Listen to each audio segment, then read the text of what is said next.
Bienvenue les amis sur Boko TV, sur Prête-moi ta caisse. Aujourd'hui on est avec Tanguy. Salut Dorian. Ça va Milo? Ça va.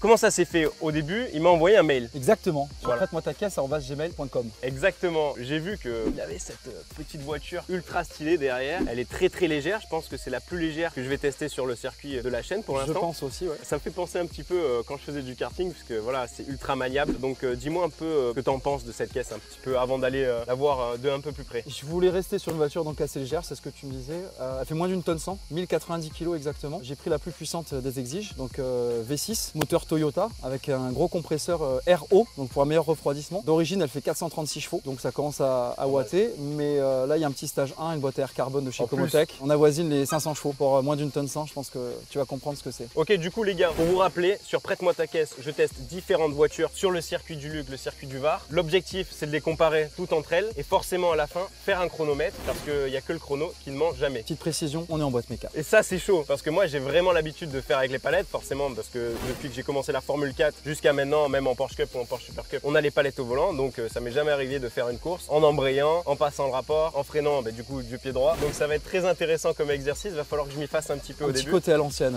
Dorian. Mais au début, ça sera toi qui va commencer. Voilà, parce que j'ai envie de voir un petit peu le maître, le propriétaire de la voiture. On va faire ce qu'on peut. Hein. Et puis ensuite, je prendrai le volant et on partira sur des petits tours et je ferai le tour chrono tout à la fin. Avec un immense plaisir, Dorian. Allez, on se rapproche un petit peu de la caisse pour la voir un petit peu de plus près.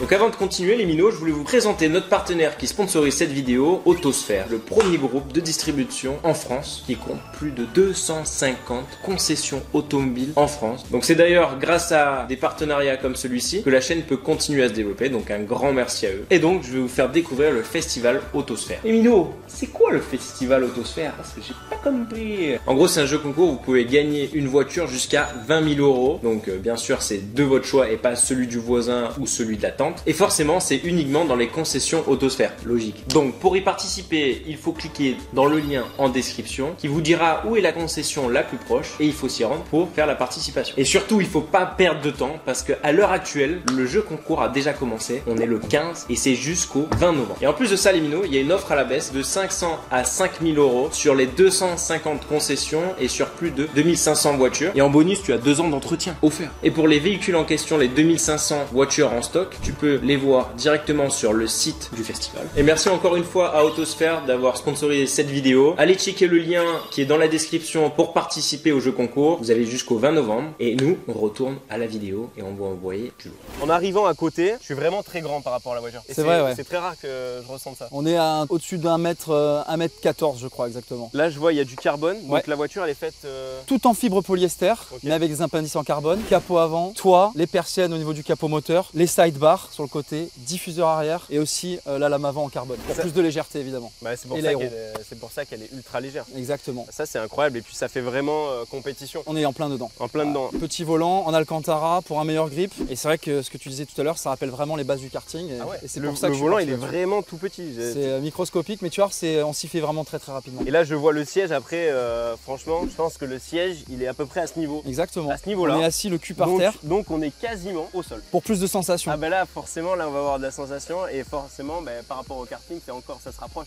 On est De vraiment au plus près de ça et c'est ce que je recherchais en fait, des sensations fortes. Même à basse vitesse, finalement, on ressent vraiment l'accélération. Et tu conseilles cette voiture pour des gens qui veulent faire du circuit? Alors peut-être au début plutôt passer par l'hélice pour vraiment avoir les bases du pilotage. Et une fois qu'on s'est fait la main sur la petite sœur, on peut passer effectivement à l'exige avec le gros moteur et le compresseur. Boîte à jouer en plus, donc Ouais. très intéressant parce que non seulement on entend la tringlerie, mais en plus tu peux le voir, c'est apparent quoi. C'est encore pour la légèreté et pour le style. Ouais, c'est ultra stylé. Hein. Là, tu vois vraiment que c'est optimisé pour faire du circuit. Et ça, c'est quoi l'autoblip là, du coup? Alors l'autoblip en fait ça remplace le talon pointe, ça remet un coup de gaz pour vraiment pas perdre de temps et c'est ce qui est d'office dans ta boîte PDK sur Porsche en fait. Exactement, oui, quand tu rétrogrades, Donc, hop là, ça met un Et petit coup de gaz. ça met un petit coup de gaz, juste ce qu'il faut. Effectivement, quand tu claques des temps sur circuit, tu peux mettre un petit peu d'autoblip. Ouais, donc c'est une aide pour justement pas être obligé de faire le talon pointe. Ça, tu m'as dit tout à l'heure, tu l'avais jamais utilisé. Jamais utilisé parce que je suis vraiment à l'ancienne et Donc j'ai même un peu peur que ça me foute le bordel dans le faisceau électrique, hein, on reste sur une voiture anglaise quand même. Donc, est-ce que tu veux qu'on l'essaye quand même On peut essayer, ouais, bien sûr. Alors moi je vais peut-être pas le faire, mais je sentirais bien de le faire. Ouais. Ok, bon ben, je vais tester l'autoblip après, voir un petit peu, parce qu'il y a plusieurs crans. On m'a conseillé de le mettre sur 2. Okay. L'ancien propriétaire le mettait sur 2. Il a couru à Manicourt et au Mans. Et en général, c'était le réglage qu'il préconisait. Elle est de quelle année 2018. 2018. Ouais. Alors pour la petite info, donc c'est une Exige Cup 430, type 25. Donc les couleurs de la type 25 à l'époque, conduit par Jim Clark. Donc c'est une livrée un peu particulière. Il y en a eu 16 en British Racing Green, code B025 de chez Lotus. Et 9 Old English White. Donc Old English White qui veut dire écru ou crème. Donc on est vraiment sur une voiture extrêmement rare dans le monde. On a de la chance de l'avoir ici. Ouais. C'est un truc de fou. On allait un petit peu à l'arrière de la voiture. Je vois qu'il y a un diffuseur. Diffuseur arrière pour plus de succion sur la route, pour être vraiment collé au sol. Exactement. Comme en Formule 1, quoi, comme sur les grandes GT. Et ouais. En titane. En titane. Donc tu vas comprendre le bruit de cette auto très rauque, très particulier. Je pense que quand il va y avoir la prise de son, c'est assez impressionnant. On va voir ça et écoute, on va regarder un petit peu les entrailles de la bête. Exactement. Donc là, le gros compresseur RO, donc pour un très bon refroidissement. Et la boîte à air carbone qui n'est pas d'origine, qui vient de chez Comotech. Donc c'est des préparateurs allemands. Donc pour claquer des chronos Nürburgring, c'est eux qui font le taf. Bon bah top. Écoute, on va se mettre le casque. Allez, c'est parti. Je vais monter côté passager et puis ensuite on changera. Allez, c'est parti. Ah mais là je suis pas mal. Hein. Et là on est vraiment en position allongée quasiment. Et le fait d'avoir le cul quasiment au sol, on est quasiment allongé comme en monoplace. On n'est pas loin de la monoplace. Hein. Ouais. On n'est pas comme dans une baignoire, mais on est vraiment dans une petite GT. Ok. Ouais. Bon bah écoute, let's go. Hein. C'est parti. Allez, moi je vais la faire chauffer un premier tour. Ouais. D'accord. Je suis d'accord. Allez. Putain, le bruit de folie. Ça c'est le silencieux que tu disais? Silencieux titane, ouais. Ça drift un peu ça ou pas? Je crois que oui. Non. Oui. T'as quoi comme aide? T'as laissé les ailes un peu? Là je me suis mis en mode sport, donc on a une réponse de l'accélérateur un peu plus rapide. Ok. Mais on a gardé l'ABS et le SP, ouais. Pour chauffer, tu sais comment on fait, hein. Faut chauffer les freins. Faire du zig et du zag. Du zig et du zag, et il faut chauffer les freins aussi, les disques. Ça va permettre de chauffer l'intérieur du pneu. Ah ouais, ça freine. Ça freine. Hein. Là les pneus, on a quoi comme pneus? On a des Pilote Sport 5 parce qu'ils font plus les montes des Cup 2. Okay, donc c'est un peu problématique. Ah, dommage, et on passera sur Yokohama la prochaine fois. Ok. Ouais. Ah, c'est incroyable. C'est comme ça. Boîte méca à l'ancienne. Hein. Eh oui. Et t'as vu le petit quand tu relâches l'embrayage? Si tu fais du talon pointe, en fait, ça t'empêche de faire ça. D'accord. Le petit, et ça déstabilise moins la phase de freinage quand tu relâches l'embrayage. Elle a l'air maniable de ouf. Ouais. Par contre, elle a l'air maniable de ouf. Précise, après, tu tournes le volant, bam, ça tourne. Ça, c'est bien, c'est un petit volant comme ça. Ça te donne envie de rouler de ouf. Ça transpire. Ah, ça transpire. Elle est pas facile d'être à côté d'un bon pilote. Hein. Eh non, c'est la même chose. Donc là, tu passes de 4, 3 à 2. Allez, dernier, je te le repasse. Allez. Et les freins, c'est ouf. Hein, quand même. Ouais, ça freine bien. Et je suis pas à fond, je pense. Hein. Non, allez, je te la laisse là. Allez, mais fais un tour de refroidissement. Ah, c'est quand même incroyable. En tout cas, je tenais à remercier encore et une nouvelle fois le circuit du Var pour pouvoir faire ces vidéos, tout simplement, parce que là, on est tout seul. Le cadre est idyllique. On est tout seul. Voilà, on a la piste pour nous. Et ça, c'est grâce à eux. Et on peut vous faire du coup des vidéos de qualité. Donc merci encore à eux. Et voilà, si vous passez dans le sud, n'hésitez pas à passer sur le circuit du Luc. Il y a un super circuit. J'aime beaucoup. Il y a des enfilades, des passages rapides, une bonne petite ligne droite avec un droite ultra rapide, un gros freinage, et vous avez un petit peu de tout sur ce circuit. Donc n'hésitez pas à venir. Et même, je crois qu'il y a des motos aussi qui viennent. Donc voilà. Les amis, je vous mets juste le classement ici, comme ça vous pouvez voir un peu les temps qu'ils ont fait. Déjà dire un petit peu dans les commentaires où est-ce que vous pensez que la Lotus Exige Cup va arriver. Est-ce que ça sera en première, deuxième, troisième position, dernière? Bon, je pense pas que ça sera dernière. Elle va forcément battre le RAM. Mais dites-moi un petit peu dans les commentaires, toi tu penses que ça peut aller plus vite que la Porsche GT3 RS ou pas? Si on avait des Cup 2, oui. Mais là ça va être compliqué. Là ça va être compliqué, effectivement. Mais on va prendre beaucoup de plaisir. Mais la Porsche Cayman GTS de Florent Manodou, ça on peut aller la chercher. On peut aller la chercher. Ouais, c'est kiff kiff. Ah ouais? Ouais, on doit pas être loin. Ouais, familiarise-toi avec la droite. Ouais, tu risques d'avoir beaucoup moins de grip que des Cup 2 quoi. Ça va, le frein ça te plaît? Ouais. Le volant il est dur quand même. Hein. Y a pas de direction assistée. Ah voilà, j'ai oublié de te le dire. T'as oublié de le dire. Petite précision, il n'y a pas de direction assistée, voiture de bonhomme. Putain mais c'est incroyable ça, parce qu'une voiture de route normalement il y a... Zéro assistance. Oui attends, et là, comment on s'est mis en sport, on s'est mis en quoi? Et j'ai rien touché moi. Là t'es en normal. Bah race, tu as une partie des aides déconnectées. Ça te plaît la boîte méca? Ouais c'est incroyable. Ah, c'est génial, c'est à l'ancienne quoi. Je vois où est-ce que je peux gagner des secondes. Hein. En fait faut laisser rouler. Tu vois là comme elle part? Ouais mais je pense que c'est à cause des pneus. C'est possible. On n'a pas des pneus fous quoi. Tu vois elle part d'un coup. Ouais, alors que je te dis avec les Cup 2 C'est pour ça que je suis pas allé chercher le chrono. Et ouais, Ces là, pneus, ils sont pas... là j'ai enlevé toutes les aides là, tu vois. Et là d'un coup, plac, ça T'es met en race là? Ouais, je suis en race. D'accord. Je suis en race, c'est pour ça qu'elle fait ça, tu vois. Aussi. Ah ouais, bien sûr, bien sûr. Là, il n'y a aucune assistance, du coup.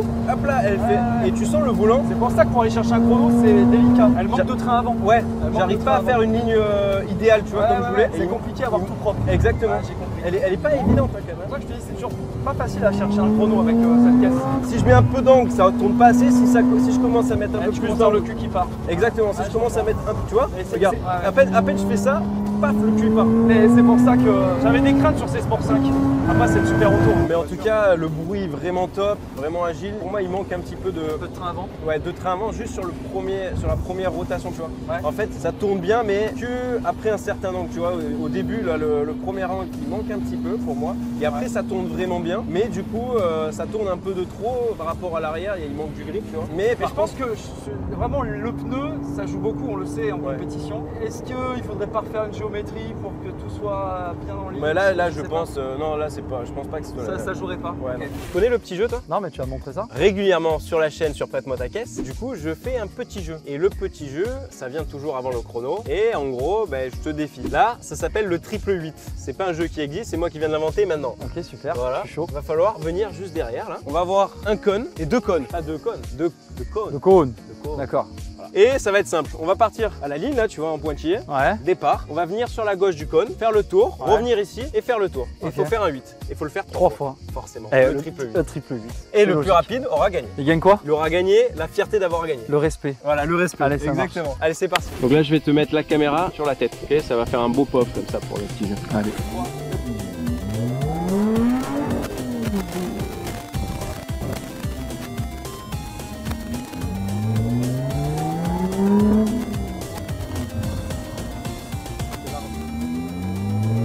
On est à un tour.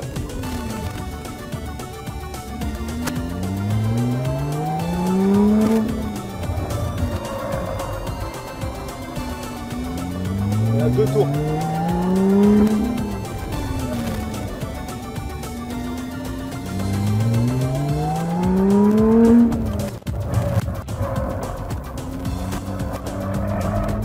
Trois tours.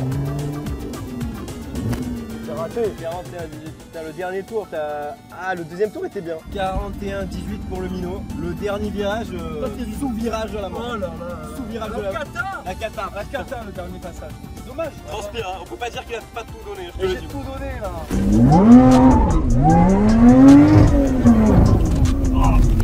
Je crois que j'ai mal filmé.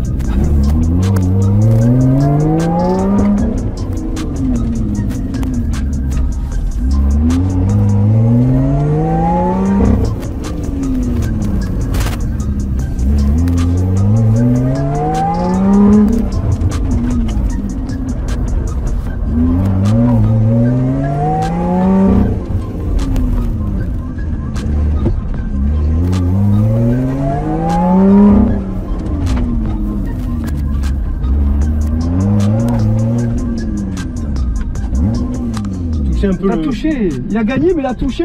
touché. Il gagne mais il touche. Touché avec la roue arrière. Combien? Bien joué Mino. J'ai quand même. Il y a un pénalité là. On va dire- pénalité de 5 secondes. Attends, je déconne. Combien de temps? En 38,01, je vais dire, me rajoute une petite pénalité d'une seconde. Il a touché le plot Parce que j'ai touché le plot. Mais ça gagne encore. Mais ça gagne encore, puisque. Tu m'as mis 2 secondes. Voilà. Là, ce que tu faisais, toi, c'est que t'arrivais trop fort. Eh ouais, trop fort. Ouais, je Tu vois, du coup, en fait, tu prenais pas la corde. Et moi, au final, t'as vu, c'était beaucoup plus. Ouais, Beaucoup plus fluide. Et j'ai essayé de me rapprocher au maximum du. Et t'as moins de mètres à parcourir. Exactement. Et Voilà. là, tu gagnes beaucoup de temps. Bon, Mino. ça va 2 secondes. Ça va. Pour un novice. Allez, maintenant, on part pour le tour chrono. C'est parti. Le petit Mino, est-ce qu'il est prêt, con? J'ai pas compris. Ouais, je suis prêt. Allez Bon. Mino, grimpe. Les gars, on a toujours le race logique pour chronométrer. Hein, parce que forcément, nous, on veut être précis. T'as compris? J'ai compris. On est assis ultra bas et on est ultra proche. Les gars, on se touche les épaules. Il y a Quand de on la est- proximité là. Voilà. Il y a Alors même- soit on est très balèze, soit la voiture elle est quand même assez compacte. un peu les deux. Un peu les deux. Un peu les deux. Et regardez, là je suis assis juste ici et je peux toucher avec la main le sol. C'est un truc de dingue.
34. Ouais, c'est pas mal. C'est le temps à retenir. Ça met au classement général, on est en 3e position, mais on est quand même un petit peu loin de la Porsche T3 RS et de la M2 compétition qui est pas d'origine. Celle-là aussi, elle est pas d'origine puisqu'il y a quand même un stage 1, mais bon, les pneus, on n'était pas dans le summum des pneus là. Mais non, les Sport 5, c'est pas ce qu'il y a de mieux pour la piste. Je pense qu'avec des bons pneus, des Cup 2 là, enfin du coup ils en font plus, c'est ça? Plus sur celle-là en tout cas. Donc Ah, on va dommage. être obligé de passer sur des Yokohama. Je pense que je peux gagner encore 1 à 2 secondes Ouais, c'est facile. possible. Toi, t'en as pensé quoi de mon pilotage à côté? J'ai pris une petite leçon de pilotage quand même. Ouais, les bonnes trajectoires, le freinage dégressif aussi. Et la prise de risque aussi qui est important aussi. Ouais. Donc, Ouais, j'ai vu où je peux gagner moi-même 2-3 secondes aussi facilement. Ouais. Voilà, moi quand je t'ai vu rouler, en fait là sur les phases de freinage, parfois où il fallait garder de la vitesse, en fait tu arrêtais un petit peu trop la voiture et tu gardais pas justement cette vitesse que la voiture t'emmenait, tu vois.